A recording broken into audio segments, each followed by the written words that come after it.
Hi, I hope your day is going well. Thanks for joining me.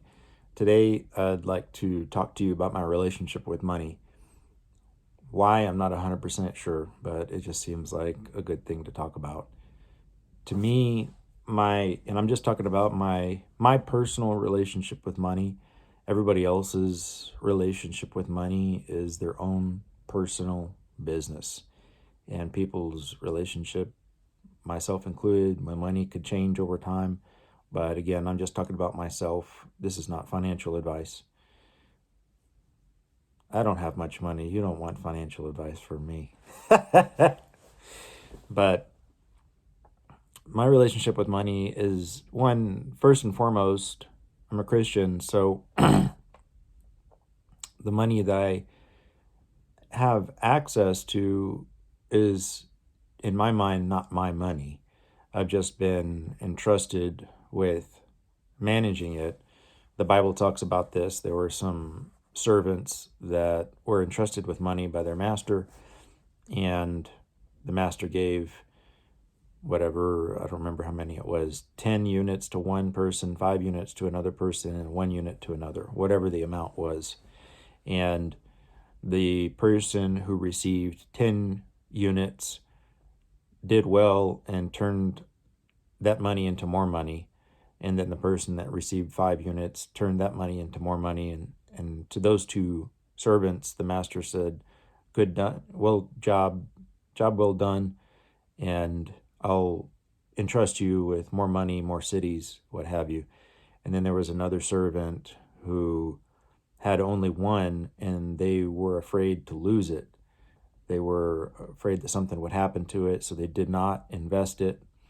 And the master was very displeased with that person and took the money away from that person and gave it, I guess, to the person who had 10, if I remember correctly.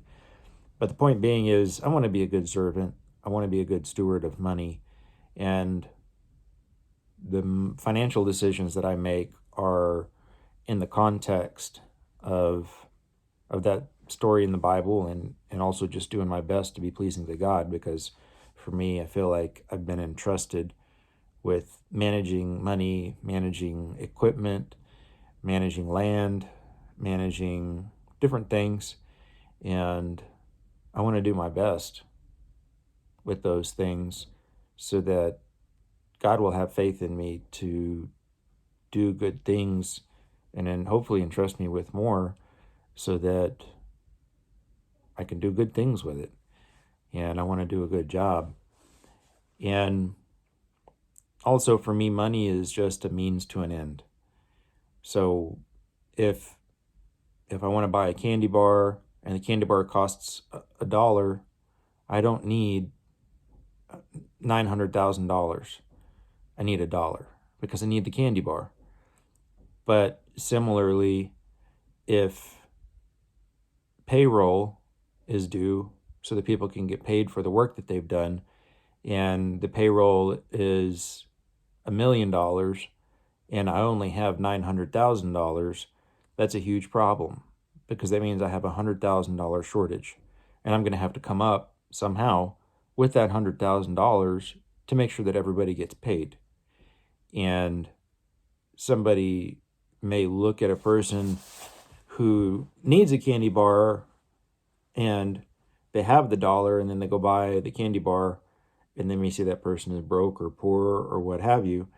And that person has the money that they need to get the candy bar that they need, so they'll have energy to continue walking that day or whatever it is that they need to do.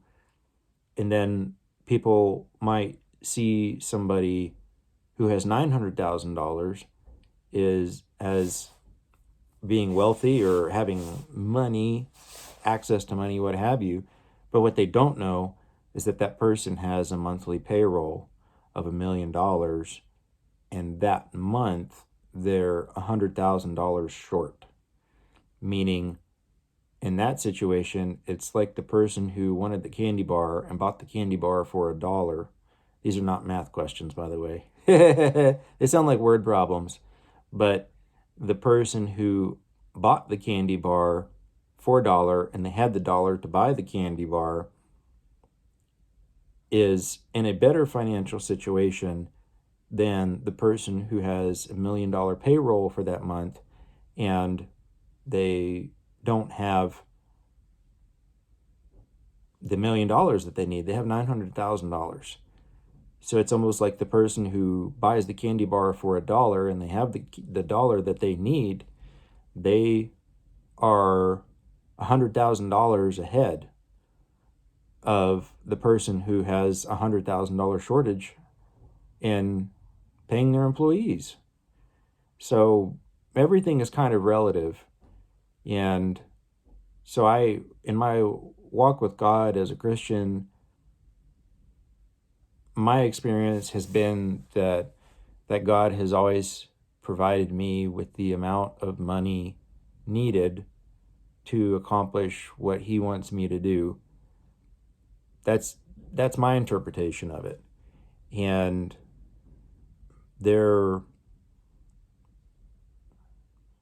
if for some reason I apply for a loan or something like that, and if I get approved for the full amount, great. Then, I use that money and buy equipment or earth moving equipment or whatever it is, a vehicle or whatever is needed.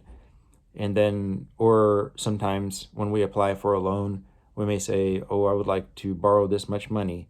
And then they say, we'll approve your loan, but we're not going to give you that much. Instead, we're going to give you less.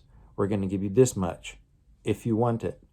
And then at that point, I regroup and say, okay, well, before I even applied for the loan, I thought, if I don't need this money to do this, and if God has decided that I don't need this money, the loan won't get approved.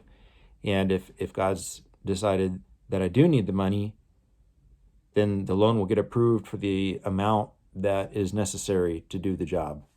And so if I apply for something and only get approval for part of it, then it's like, okay, well, you'll see that covers this much, and I'll have to come up with cash for the rest of it. But it doesn't mean that I 100% cannot get a piece of equipment. It just have to be a used piece of equipment or a smaller piece of equipment, a piece of equipment that costs less, whether it's a trailer or a tractor or what have you. And so in my mind as a Christian, I feel like that God always gives me the amount of money that is necessary for me to accomplish what he wants for me to accomplish.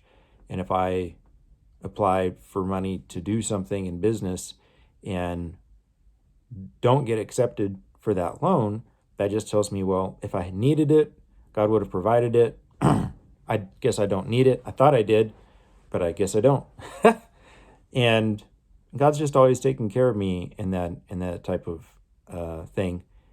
And even though more money may be passing through my hands for labor that I bill people for in doing tractor work, construction work, cutting trees, chainsaw work, debris removal, whatever it may be, a lot of that money doesn't go into my pocket. Somebody may look at the invoice for that and say, oh, this guy is making tons of money. No, it's just passing through my fingers. And some of it is going to the truck payment. Some of it is going to payment for trailer number 1. Another payment is going to trailer number 2 that's used to transport the equipment. Another payment is going to the tractor. Another payment is going to truck insurance. Another payment is going to commercial business insurance. Another payment is going to Department of Transportation for tax, whatever, what have you. But that my relationship with money has been, I need the amount that I need to do something, and God decides whether I need to do that thing or not, and that he always provides. Mind you, I work super hard, and I feel like it's my responsibility to work hard, so I don't sit around. Actually, sadly, I'm sitting right now and talking on a video. Busted, but it's only for 10 minutes. But I don't sit around and just hope that money will show up. I'm trying to hustle. I'm trying to work hard. Kind of like the story in the Bible of the servants, that if God gives me $1 to work with, I'll try to work with that and do the best that I can with it. And if God allows me to manage $1 million or $1 billion, I'll try to manage that as best as I can to help as many people as possible. And my goal is to make more money than I need to survive so that I'll be in a position to help others, either by donating to organizations, donating to individuals, and also donating not necessarily just in money, but in time to help people.